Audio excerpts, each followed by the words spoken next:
Hello दोस्तों, daily practice अड्डा में आपका स्वागत है। दोस्तों, यह जो वीडियो है अंग्रेजी के 25 बेहतरीन प्रश्नों का प्रैक्टिस सेट का यह वीडियो है। चलिए दोस्तों, इसमें देखा जाए कि हमारी तैयारी कैसी है। और यहाँ हमारा क्वेश्चन नंबर जो फर्स्ट है, who kill Banquo in Macbeth. Option first है मैकबेथ, ऑप्शन बी है मैडकफ, ऑप्शन सी है फ्लेंस और ऑप्शन डी है a group of murders hired by Macbeth. दोस्तों, इस प्रश्न का जो राइट आंसर होगा वह होगा ऑप्शन डी। दोस्तों, बंकियों का जो मर्डर हुआ था वो मैकबेथ के द्वारा जो हत्यारे नियुक्त किए गए थे उनके द्वारा हुआ था। चलिए दोस्तों, चलते हैं दूसरे प्रश्न पे। और हमारा जो दूसरा प्रश्न है वह है एपिक इज अ। एपिक है दोस्तों, एपिक क्या है तो चलिए देखते हैं। Option A a story of a battle, option be a long narrative poem on a serious subject और ऑप्शन जो सी है अ ड्रामेटिक मोनोलॉजी और ऑप्शन डी जो है नॉन ऑफ डीज। दोस्तों, इस प्रश्न का जो सही आंसर होगा वह होगा option be a long narrative poem on a serious subject. इसी को हम एपिक कहते हैं। चलिए दोस्तों, चलते हैं क्वेश्चन नंबर 3 पे। और जो हमारा क्वेश्चन नंबर 3 है वो कह रहा है Wordsworth composed some of his finished poem during the year. तो ऑप्शन फर्स्ट है 1798 टू 99, ऑप्शन जो बी है 1778 टू 79, ऑप्शन सी है 1788 टू 89 और ऑप्शन डी जो है 1789 टू 69। दोस्तों, इस प्रश्न का जो हमारा सही आंसर होगा वह होगा ऑप्शन ए। जो वर्ड्सवर्थ का जो बेहतरीन पोयम था वह 1798 से 1799 के बीच में देखने को मिला था। चलिए दोस्तों, चलते हैं क्वेश्चन नंबर नेक्स्ट। जो हमारा क्वेश्चन नंबर 4 है which is not Shakespeare's drama. Option A है टाइटस एंड्रोनिकस, ऑप्शन बी है एडवर्ड द सेकेंड और ऑप्शन सी है हैमलेट और ऑप्शन डी है रिचर्ड थर्ड। दोस्तों, कह रहा है कि शेक्सपियर का इनमें से कौन सा ड्रामा नहीं है। तो दोस्तों, इस प्रश्न का जो हमारा सही आंसर होगा वह होगा option B Edward the second. दोस्तों, एडवर्ड द सेकेंड को लिखा था क्रिस्टोफर मार्लो ने। क्रिस्टोफर मार्लो ने। चलिए दोस्तों, हम चलते हैं नेक्स्ट प्रश्न पे। और हमारा जो नेक्स्ट प्रश्न है क्वेश्चन नंबर 5 पून इज। ऑप्शन ए है अपोजिट वर्ड, ऑप्शन बी जो है a play on words, option C है a funny word, option D identical word. दोस्तों, इस प्रश्न का जो हमारा राइट आंसर होगा वह होगा option be a play on words. चलिए दोस्तों, चलते हैं नेक्स्ट प्रश्न पे। और जो हमारा नेक्स्ट प्रश्न है question number 6 Coleridge watch Wordsworth friend he died in. कह रहा है कि जो कोलरिज वर्ड्सवर्थ के फ्रेंड थे वह कब मरे। ऑप्शन ए है 1834, ऑप्शन बी है 1830, ऑप्शन सी है 1848 और ऑप्शन डी है 1832। दोस्तों, जो कोलरिज थे वर्ड्सवर्थ के बहुत ही करीबी दोस्त, वह एक्सपायर हुए थे 1834। इसलिए यहाँ पे हमारा जो सही आंसर होगा वह होगा 1834। चलिए दोस्तों, चलते हैं नेक्स्ट क्वेश्चन पे। क्वेश्चन नंबर 7 कह रहा है कि who is Arthur Miller. Arthur Miller कौन है। ऑप्शन ए कह रहा है कि a great American politician, option B कह रहा है कि एन अमेरिकन पोएट और ऑप्शन सी कह रहा है कि एन अमेरिकन प्ले राइट और ऑप्शन डी कह रहा है एन अमेरिकन एक्टर। तो दोस्तों, इस प्रश्न का जो सही आंसर होगा वह होगा ऑप्शन सी। जो आर्थर मिलर थे अमेरिका के प्ले राइटर थे। चलिए दोस्तों, चलते हैं next question. Question number 8 question number 8 who was not a member of the group the University Wits. कह रहा है कि इनमें से कौन है जो यूनिवर्सिटी विट्स का सदस्य नहीं था। दोस्तों, जो ऑप्शन ए है कह रहा है Christopher Marlowe, option B George Wiley, option C Thomas Nashe और ऑप्शन डी बेन जॉनसन। दोस्तों, जो इस प्रश्न का राइट है आंसर होगा वह होगा ऑप्शन डी। बेन जॉनसन जो थे वह यूनिवर्सिटी विट्स के मेंबर नहीं थे। और जो यह हमारे तीनों हैं, क्रिस्टोफर मार्लो, जॉर्ज पीले, थॉमस नेस, यह तीनों यूनिवर्सिटी विट्स के मेंबर थे। टोटल यूनिवर्सिटी विट्स में 7 मेंबर थे। चलिए दोस्तों चलते हैं नेक्स्ट क्वेश्चन पे, क्वेश्चन नंबर 9। क्वेश्चन नंबर 9 कह रहा है कि who wrote the celebrated book Shakespeare tragedy. किसने शेक्सपियर ट्रेजेडी को लिखा था?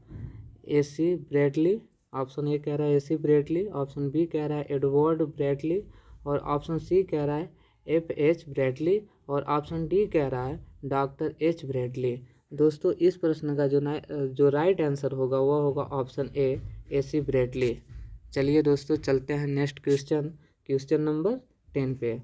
और जो हमारा क्वेश्चन नंबर 10 कह रहा है कि poetry sheds no tears such as angels weep but natural and human tears are lines bye.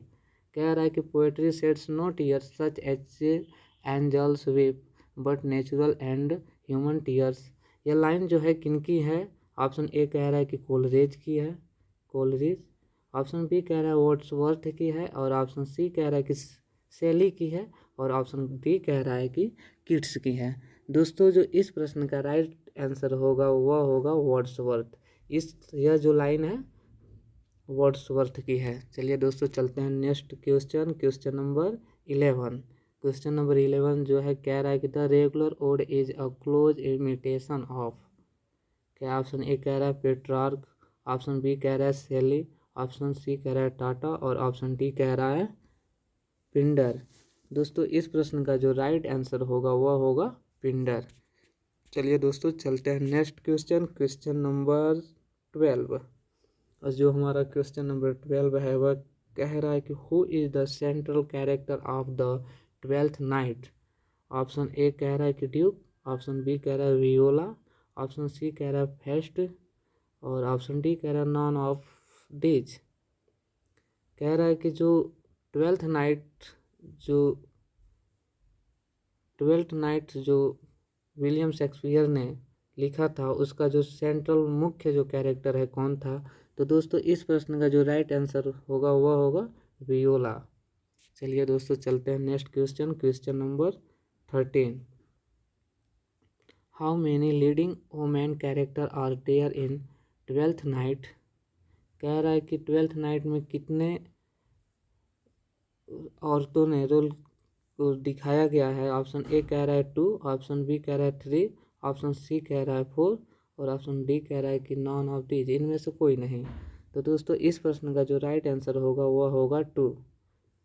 जो इसमें वुमेन का जो लीडिंग रोल था, जो कैरेक्टर था, वह 2 वुमेन का था, 2 औरतों का था। चलिए दोस्तों हम चलते हैं next question, question number 14। To which category does the Merchant of Venice belong. कह रहा है कि ऑप्शन ए कह रहा है कॉमेडी, ऑप्शन बी कह रहा है ट्रेजेडी, और ऑप्शन सी कह रहा है ट्रेजी कॉमेडी, और ऑप्शन डी कह रहा है none of these. Venice, the Merchant of Venice किससे संबंधित है दोस्तों?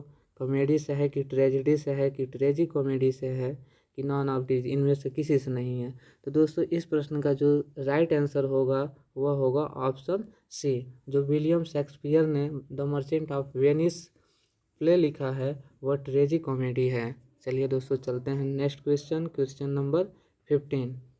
क्वेश्चन नंबर 15 कह रहा है which of the following feminist critics used the term gynocriticism for the first time. Option A कह रहा है केट मिलेट, ऑप्शन बी कह रहा है साइमन डी ब्यूवर, ऑप्शन सी कह रहा है मैरी एलमैन, और ऑप्शन डी कह रहा है इलेनी स्वाल्टर। तो दोस्तों इस प्रश्न का जो राइट आंसर होगा वह होगा ऑप्शन डी। चलिए दोस्तों चलते हैं next question, question number 16। Which of the following is a pastoral poem by Milton. कह रहा है कि मिल्टन के द्वारा इनमें से कौन सा जो पोयम है पास्टोरल है? ऑप्शन ए कह रहा है एडोनिस, ऑप्शन बी कह रहा है टायरसिस, और ऑप्शन सी कह रहा है लाइसिडस, और ऑप्शन डी कह रहा है नॉन ऑफ डीज। दोस्तों इस प्रश्न का जो राइट आंसर होगा वह होगा ऑप्शन सी। लाइसिडस जो है पास्टोरल पोयम है विलियम शेक्सपियर के द्वारा लिखा हुआ। चलिए दोस्तों क्वेश्चन नंबर 17 पे चलते हैं। What kind of play twelfth night. Option A कह रहा है कि ट्रेजी कॉमेडी, ऑप्शन बी कह रहा है कॉमेडी, ऑप्शन सी कह रहा है रोमांस और ऑप्शन डी कह रहा है नॉन ऑफ डीज। दोस्तों इस प्रश्न का जो राइट आंसर होगा वह होगा कॉमेडी। जो ट्वेल्थ नाइट है वह एक कॉमेडी रचना है, विलियम शेक्सपियर के द्वारा लिखी गई। चलिए दोस्तों चलते हैं क्वेश्चन नंबर 18 पर। Where does the learned doctor Valerio live.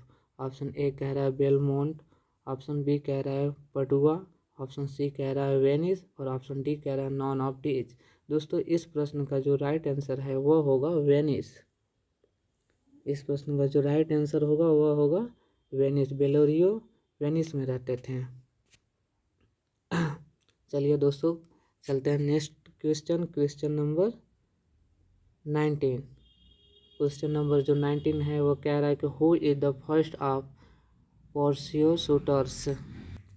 Option A कह रहा है Prince of Morocco, option B कह रहा है बसानियो और ऑप्शन सी कह रहा है नियोपोलिटन प्रिंस और ऑप्शन डी कह रहा है नॉन ऑफ डीज। दोस्तों इस प्रश्न का जो राइट आंसर होगा वह होगा ऑप्शन सी, द नियोपोलिटन प्रिंस जो थे पोर्सिया के पहले शूटर हैं। चलिए दोस्तों चलते हैं next question, question number 20। Paradise Lost was written by Milton in the, रिक्त स्थान है और इसमें रिक्त स्थान को भरना है, फेज ऑफ हिज लाइफ। कह रहा है जो पैराडाइज लॉस्ट था वो मिल्टन के द्वारा अपने जीवन के किस काल में लिखा गया था। ऑप्शन ए कह रहा है मिडल यानी मध्यकाल में, ऑप्शन बी कह रहा है लास्ट में उनके जीवन के अंतिम समय में, ऑप्शन सी कह रहा है स्टूडेंट जब वे पढ़ रहे थे उस समय और ऑप्शन डी कह रहा है फर्स्ट यानी विलियम शेक्सपियर का फर्स्ट रचना है। तो दोस्तों इस प्रश्न का जो राइट आंसर होगा वह होगा ऑप्शन बी, जो पैराडाइज लॉस्ट है विलियम शेक्सपियर ने अपने जीवन के अंतिम समय में लिखा था। चलिए दोस्तों चलते हैं क्वेश्चन नंबर 21। क्वेश्चन नंबर 20 कह रहा है कि the period known as the age of Milton is. किस समय को मिल्टन का समय यानी काल चक्र कहा जाता है। 1621 टू 1681, 1620 टू 1665, 1625 टू 1660, 1628 टू 1655। दोस्तों इस प्रश्न का जो राइट आंसर होगा वह होगा ऑप्शन सी, 1625 से 1660। 1625 टू 1660 जो है वह मिल्टन का जो पीरियड के रूप में जाना जाता है, पीरियड कालचक्र के रूप में जाना जाता है। चलिए दोस्तों चलते हैं question number 22। In 1805 Wordsworth which poem was written. कह रहा है कि वर्ड्सवर्थ 1805 में इनमें से किस पोएम को लिखा था। ऑप्शन ए कह रहा है Tintern Abbey, option B कह रहा है द प्रील्यूड और ऑप्शन सी कह रहा है लूसी पोएम्स और ऑप्शन डी कह रहा है द सोलिटरी रिपर्स। दोस्तों इस प्रश्न का जो राइट आंसर होगा वह होगा ऑप्शन बी, द प्रील्यूड। चलिए दोस्तों चलते हैं next question, question number 23। Alliteration may be defined as. Option A कह रहा है a literary genre, option B कह रहा है repeated consonants in a sentence और ऑप्शन सी कह रहा है a repetition of a speech sound in a sequence of words और ऑप्शन डी कह रहा है लिटरेरी एप्टीट्यूड। दोस्तों इस प्रश्न का जो राइट आंसर होगा वह होगा ऑप्शन नंबर सी। चलिए दोस्तों चलते हैं question number next 24। The lower class represented in Galsworthy is. Option A कह रहा है the country house, option B the Forsyte Saga, option C fraternity और option D none of these. दोस्तों इस प्रश्न का जो राइट आंसर होगा वह होगा option A the country house. जो गर्ल्सवर्थी ने लोअर क्लास रिप्रेजेंटेड किया है वो किया है द कंट्री हाउस में। चलिए दोस्तों चलते हैं next question, question number 25। Choose the correctly spelled word. दोस्तों कह रहा है इसमें से सही शब्द को चुनिए ऑप्शन ए, बी और सी और डी। दोस्तों इसमें ऑप्शन जो सी है वह होगा रिथम, यह जो हमारा करेक्ट स्पेल्ड वर्ड है। दोस्तों अगर यह वीडियो आपका अच्छा लगा हो तो आप चैनल को सब्सक्राइब कर लें, जिससे हमारी नेक्स्ट जो प्रैक्टिस सेट है आपके तक आसानी से पहुंच सकें। तब तक के लिए दोस्तों धन्यवाद। मिलते हैं एक नई वीडियो में एक नए प्रैक्टिस सेट के साथ।